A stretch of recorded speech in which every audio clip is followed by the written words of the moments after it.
जैसे जैसे सूरज बुलंद हो रहा था, सड़क नजरों से ओझल होती जा रही थी।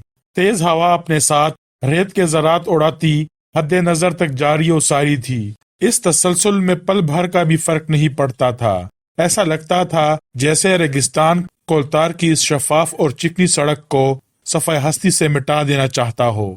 सन्नाटे का ये आलम था कि गाड़ी के इंजन की मुसलसल आवाज भी इसका कुछ नहीं बिगाड़ सकती थी।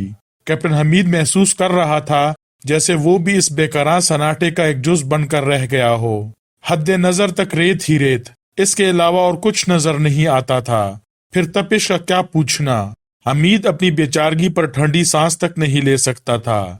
यही गनीमत था कि रवानगी से कबल इसने पानी के कई मशकीजे भरकर डिग्गी में रख लिए थे, वरना शायद ये रेगिस्तान ही इसके लिए मैदान हशर बन जाता। इस सफर की वजह बाज़ औकात ऐसे वाकयात से दो-चार होना पड़ता है जो ख्वाबे बेदारी मालूम होने लगते हैं।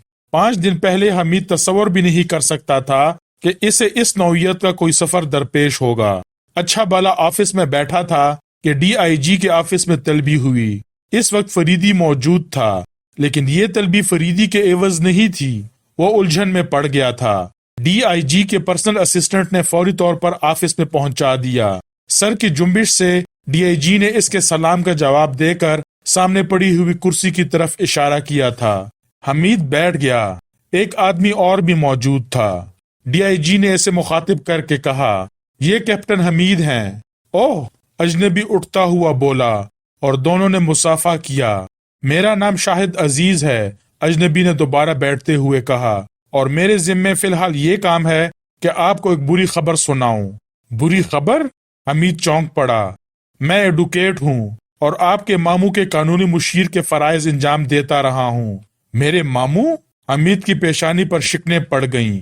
चौधरी शेर अली खान मरहूम, वकील ने मगमूम लहजे में कहा। शायद ये नाम भी मेरे लिए नया है।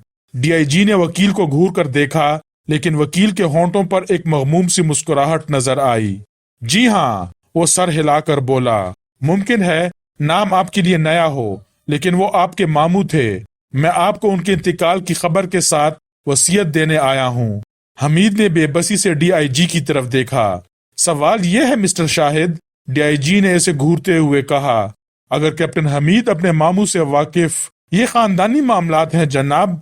वकील ने तवील सांस ली, चंद लम्हे खामोश रहा, फिर बोला, इसी दुश्वारी की बिना पर मैंने आपके तवस्सुत से राब्ता कायम किया है, वरना शायद मुझे दुश्वारी पेश आती। दुश्वारी तो बदस्तूर कायम है।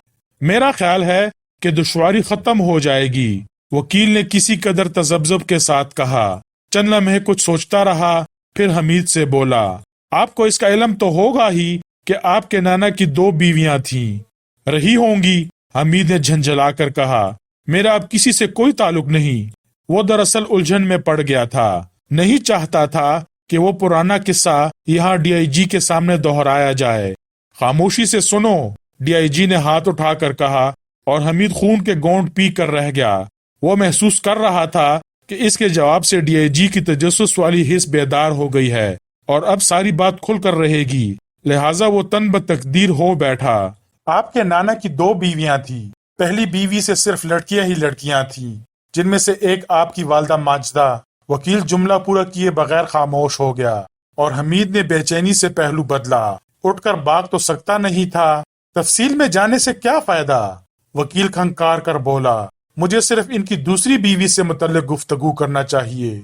वो बीवी नहीं, दाश्ता थी, हमीद ने आपे से बाहर होते हुए कहा।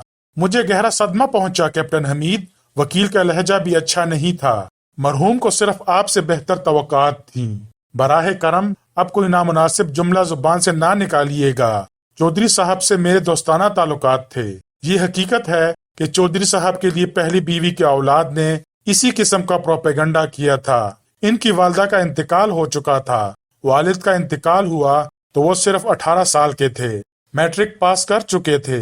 बेहद हसास होने की बिना पर वो घर छोड़ गए। फिर इन्होंने कभी किसी को इत्ला ना होने दी कि वो जिंदा भी हैं या मर गए। 6 दिन हुए 65 साल की उम्र में इनका इंतकाल हुआ है। वो मुझसे कहा करते थे कि मैं अपने रिश्तेदारों के अहवाल से पूरी तरह वाकिफ हूँ, लेकिन उनके लिए मैं मर खप चुका हूँगा। और कप्तान साहब, इन्हीं की जुबानी मुझे ये भी मालूम हुआ था कि आपके वालिद साहब इस मामले में बिल्कुल अलग रहे थे। इन्होंने इस प्रोपेगेंडे की ना तायीद की थी और ना तरदीद की थी। आपको हैरत होगी कैप्टन कि चौधरी साहब आपको बेहद चाहते थे। आपको देखने के लिए 300 मील का सफर तय करके यहाँ आए थे। उनकी हवेली में जगह जगह आपकी तस्वीरें नजर आती हैं। हमीद हैरत से ये सब कुछ सुन रहा था। कुछ देर पहले की झंझलाहट रफा हो चुकी थी। हाँ तो वकील ने बात जारी रखी। इन्होंने आपको अपना वारिस करार दिया है। शादी नहीं की थी, लावलद मरे हैं, लेकिन कुछ खानदानों की कफालत करते थे। अज़वाए वसीयत आपको भी इनकी कफालत करनी पड़ेगी। जायदाद बहुत बड़ी है। खुदाया, मेरी समझ में तो कुछ नहीं आता। हमीद बुड़बुड़ाया। ठहरो, डीआईजी हाथ उठाकर बोला। तुम्हारे लिए तो सीधी सी बात है, लेकिन मैं नहीं समझ सकता कि इसमें मेरी वसातत की जरूरत क्यों पेश आई। अभी अर्ज करता हूँ, वकील ने अपना ब्रीफकेस खोलते हुए कहा। इसने कुछ कागजात निकाले और डीआईजी की तरफ बढ़ाते हुए बोला, मुलाहिजा फरमाइए। डीआईजी कागजात देखने लगा। कमरे की भोजल सी खामोशी में हमीद का दम घुटने लगा। इसने अपने एक ऐसे नाना का जिक्र अपनी दोनों बड़ी खालाओं से सुना था, लेकिन खुद इसके वालिदैन इस सिलसिले में किसी किस्म की गुफ्तगू से हमेशा पहलू बचाते रहते थे। लेकिन ये वसीयतनामा और वकील का बयान, इसकी उलझन बढ़ती रही। बिल आखिर डीआईजी साहब कागजात को एक तरफ रखते हुए बोले, हाँ, वजह साफ है। दरअसल इस वसीयतनामे के मुताबिक तुम एक शर्त के साथ मरहूम के वारिस करार पाए हो। शर्त यह है कि तुम 2 माह तक इनकी कोठी में मुकीम रहकर ये मालूम करने की कोशिश करो कि इनकी सरपरस्ती में जिंदगी बसर करने वाले खानदानों से किस किस्म के ताल्लुकात थे, उन खानदानों के अफराद इनके बारे में क्या राय रखते हैं। ये मामला मेरे तवस्सुत से इसलिए तुम्हारे सामने रखा गया है कि तुम वसीयतनामे की इस शर्त की पाबंदी पूरी पूरी ईमानदारी से करो। जनाबे आला, हमीद तवील सांस लेकर बोला, मैं अपने खानदान वालों से मशवरा किए बगैर इस सिलसिले में कुछ नहीं कर सकूंगा। डीआईजी ने वकील की तरफ देखा। ऐसी किसी सिचुएशन के लिए शेर अली खान की जुबानी हिदायत मुझे अच्छी तरह याद है। वकील ने कहा, इन्होंने कहा था कि अगर कोई ऐसी सूरत पेश आए तो कैप्टन हमीद को चाहिए कि सिर्फ अपने वालिदैन से मशवरा करें और किसी को इसकी खबर ना होने दें, और अपने वालिदैन से भी दरख्वास्त करें कि ये बात इनकी जात से आगे ना बढ़ने पाए। उस वक्त बात खत्म हो गई थी। वकील ने हमीद को अपना पता दिया ताकि मामला तय हो जाने के बाद वो इनसे राब्ता कायम कर सके। कागजात तो अपने साथ ही ले गया था। वकील के चले जाने के बाद डीआईजी ने मुस्कुराकर हमीद की तरफ देखा। मुबारक हो कैप्टन हमीद, लाखों की जायदाद है। जनाब, मेरी समझ में नहीं आ रहा। तुम अपने वालिदैन से मशवरा करो। शर्त पूरी करने के लिए तुम्हें 2 माह की छुट्टी मिल जाएगी। हमीद ने डीआईजी का शुक्रिया अदा किया था। वापसी पर फरीदी से मुलाकात हुई। जाहिर है कि हमीद ने इसे बताने में देर न लगाई होगी। बहुत अच्छे, फरीदी मुस्कुराकर बोला। डीआईजी, अगर इस पुरमुसरत मौके पर तुम्हें 2 माह की छुट्टी दे सकते हैं तो क्या मैं 3 दिन की नहीं दे सकता? जाओ और अपने वालिदैन से मशवरा करो।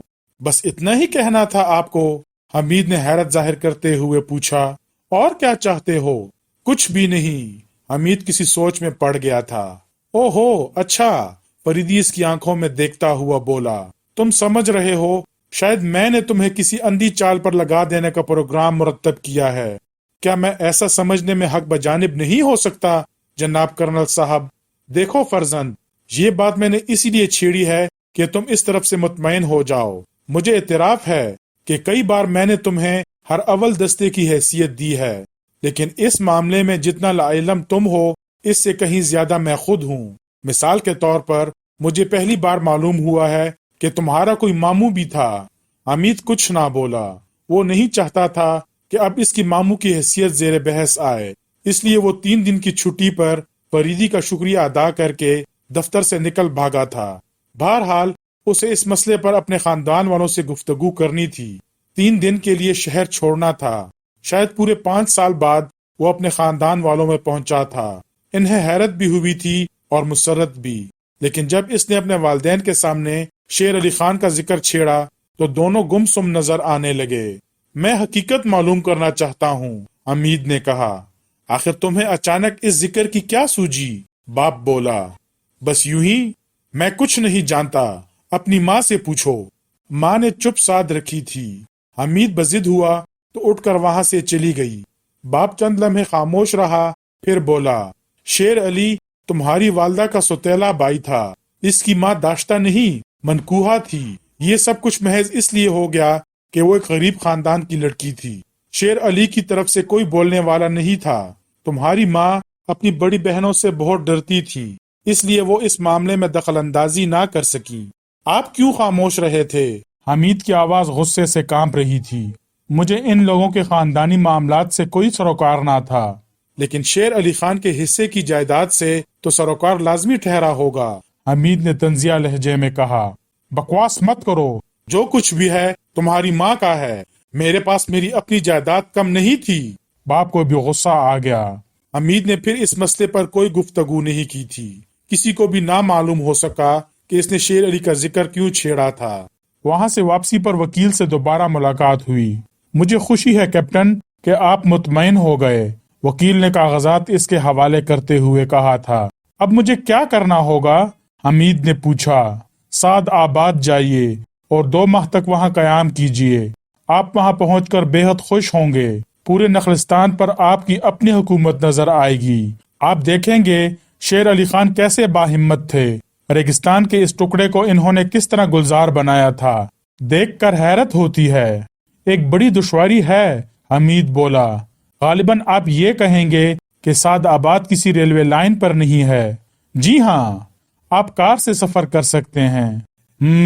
خیر دیکھوں گا، حمید نے کہا تھا، اور یہ مرحلہ بھی طے ہو گیا تھا۔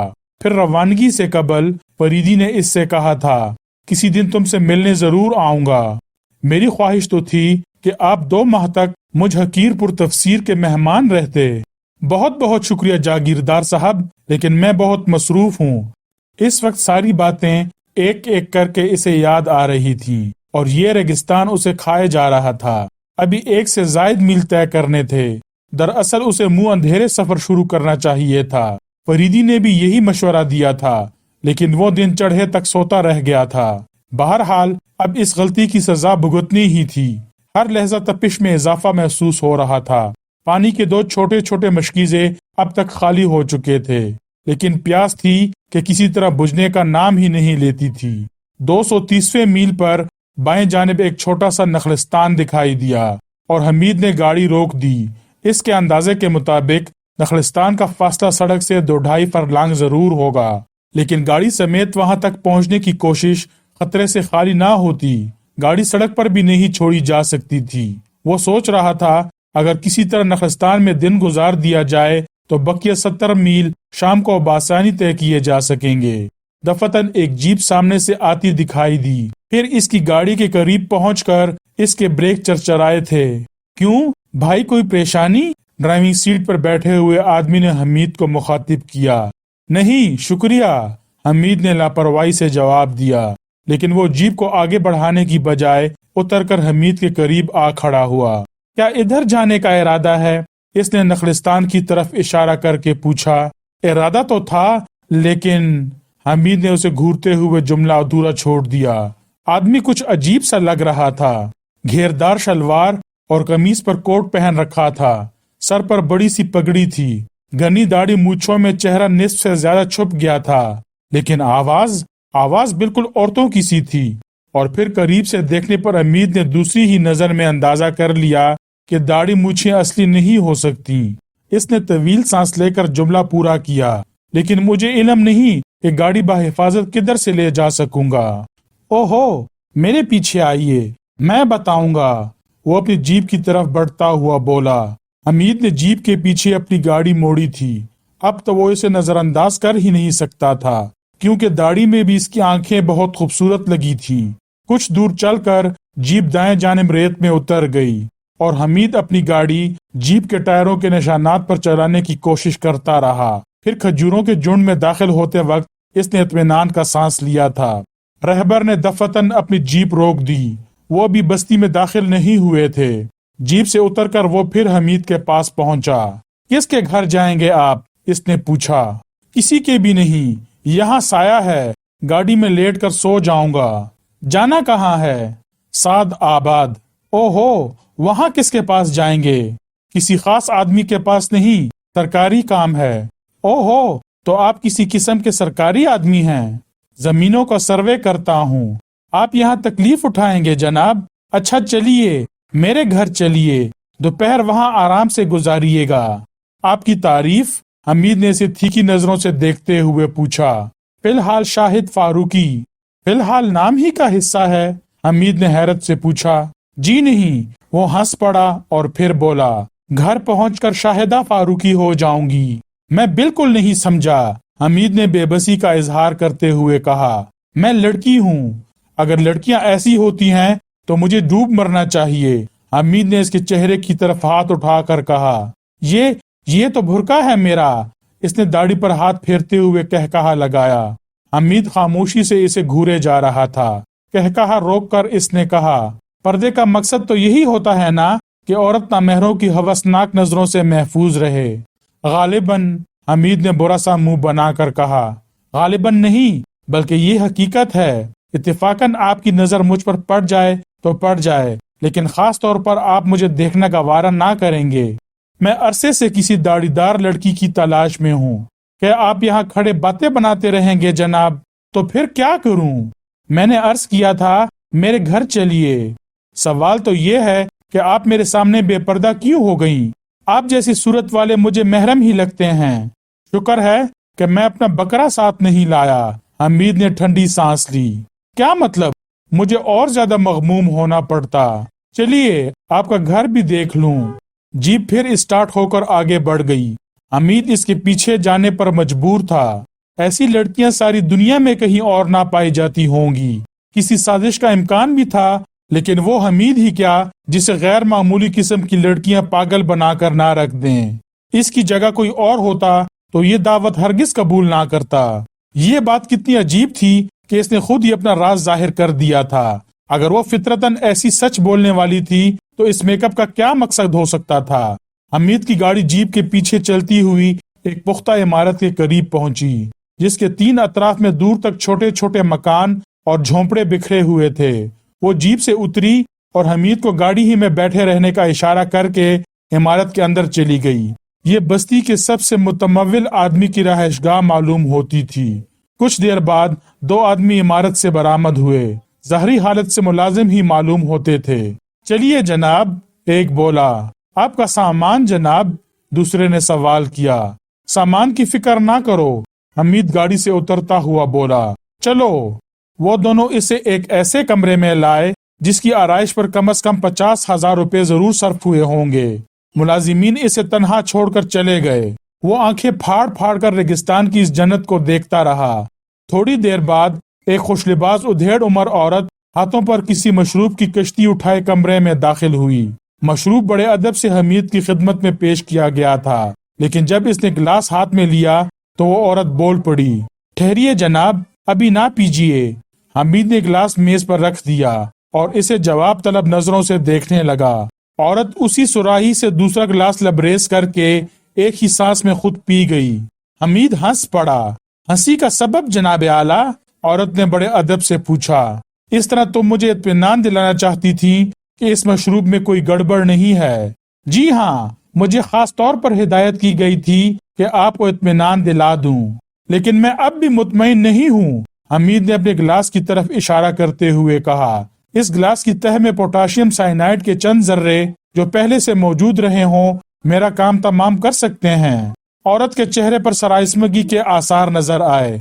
फिर संभाला लेकर बोली, मैं आपकी इस दुश्वारी की इतला देकर अभी हाजिर होती हूँ। वो चली गई थी और हमीद मेज पर रखे हुए गिलास को घूरता रहा था।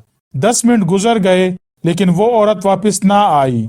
चारों तरफ गहरी खामोशी थी। दफतन हमीद ने महसूस किया जैसे अब इस इमारत में इसके अलावा और कोई ना हो। फिटी हिस्स कह रही थी कि उठो और बाहर निकल जाओ। फिर वो उठ ही रहा था कि बैरूनी दरवाजे से दो आदमी अंदर दाखिल हुए और इसे देखकर ठिठक गए। इनमें से एक ने, जो पहले आदमी से किसी कदर पीछे था, बड़ी फुर्ती से अपने होस्टर से रिवॉल्वर निकाल लिया। पहले आदमी ने डपट कर पूछा, तुम यहाँ कैसे दाखिल हुए?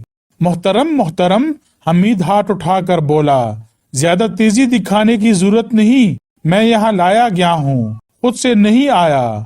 कौन लाया है? मोहतरमा शाहिदा फारूकी। बकवास मत करो, तुम्हारे साथ कितने आदमी हैं? मैं तन्हा हूँ, क्या तुमने मेरी गाड़ी बाहर नहीं देखी? तुमने कफल तोड़कर अंदर दाखिल होने की जुर्रत कैसे की? अगर मुसाफिर थे तो बरामदे में ठहर सकते थे। मैं यहाँ लाया गया हूँ, इस घर की वो लड़की लाई है जो मर्दों के भेस में रहती है। इसने अपना नाम शाहिदा फारूकी बताया था। यहाँ कोई लड़की नहीं है, वो आदमी हमीद को घूरता हुआ बोला, और ये हवेली पिछले 15 दिन से मुकफिल रही है। मैं इसका मालिक हूँ। हमीद ने तवील सांस ली और बोला, क्या मेरी गाड़ी के आगे जीप मौजूद नहीं है? है हमारी जीप, लेकिन वो तुम्हारी गाड़ी के पीछे है। ओहो, तो यकीनन कोई गड़बड़ हुई है। लेकिन क्या बाहर किसी गाड़ी के स्टार्ट होने की आवाज यहाँ तक नहीं पहुँच सकती? क्यों नहीं पहुँच सकती? अच्छी बात है, तो फिर मुझे बाहर जाकर हालात की नौयत को समझना पड़ेगा। हमीद बोला। हरगिज नहीं, रिवॉल्वर वाला बोला, तुम यहाँ से हिल भी नहीं सकते। फिर इसने पहले आदमी से कहा, आप अंदर जाके देखिए, मैं इसे संभाले हूँ। तुम ठीक कहते हो, इसने सर हिलाकर कहा, और सामने वाले दरवाजे में दाखिल होकर नजरों से ओझल हो गया। दूसरा आदमी हमीद पर रिवॉल्वर ताने खड़ा था। हमीद ने इससे पूछा, आपकी जीप का मेक और रंग क्या है? Toyota green. लेकिन इस लड़की की जीप खाकी रंग की थी और टोयोटा बहरहाल नहीं थी। तुम यकीनन ठगों के किसी ग्रोह से ताल्लुक रखते हो, रिवॉल्वर वाला गुर्राया। हमीद कुछ कहने ही वाला था कि पहला आदमी वापस आ गया। इसके चेहरे पर सराइस्मगी के आसार थे। दूसरे ही लम्हे वो हमीद पर झपट पड़ा, साथ ही वो चीखे जा रहा था, इसे पकड़ो, भागने ना पाए, इसने किसी को कत्ल कर दिया है, लाश अंदर पड़ी है। रिवॉल्वर वाले ने रिवॉल्वर सोफे पर डाल दिया और खुद हमीद से लिपट पड़ा। वो दोनों शायद लड़ाके नहीं मालूम होते थे, इसलिए हमीद बआसानी इनकी गिरफ्त से निकल गया। और फिर कबल इसके कि उनमें से कोई सोफे पर पड़े हुए रिवॉल्वर को उठा सकता, इसने इस पर कब्जा कर लिया। जहां हो वहीं ठहरो, हमीद ने इन्हें कवर करते हुए सख्त लहजे में कहा। दोनों ने हाथ उठा दिए। अब बताओ, किसकी लाश कहाँ पड़ी है? दोनों में से कोई कुछ ना बोला। इनके चेहरों पर हवाइयां उड़ रही थीं। चलो मुझे दिखाओ, लाश कहाँ है? हमीद ने रिवॉल्वर को जुम्बिश देकर कहा। दरवाजे की तरफ मुड़ो और चल पड़ो। इन्होंने बेचुओं चरा तामील की थी। कई कमरों से गुजरने के बाद वो किचन में पहुंचे और यहाँ सचमुच एक लाश पड़ी नजर आई। कटी हुई गर्दन से खून बह बहकर चारों तरफ फैल गया था। ये कौन है? हमीद ने इन्हें घूर कर पूछा।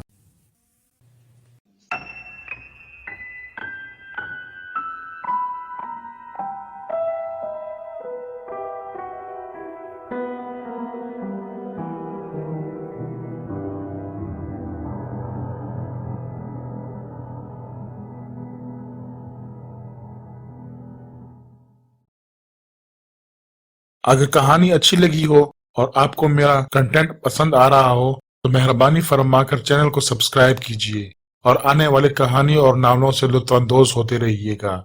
बहुत बहुत शुक्रिया।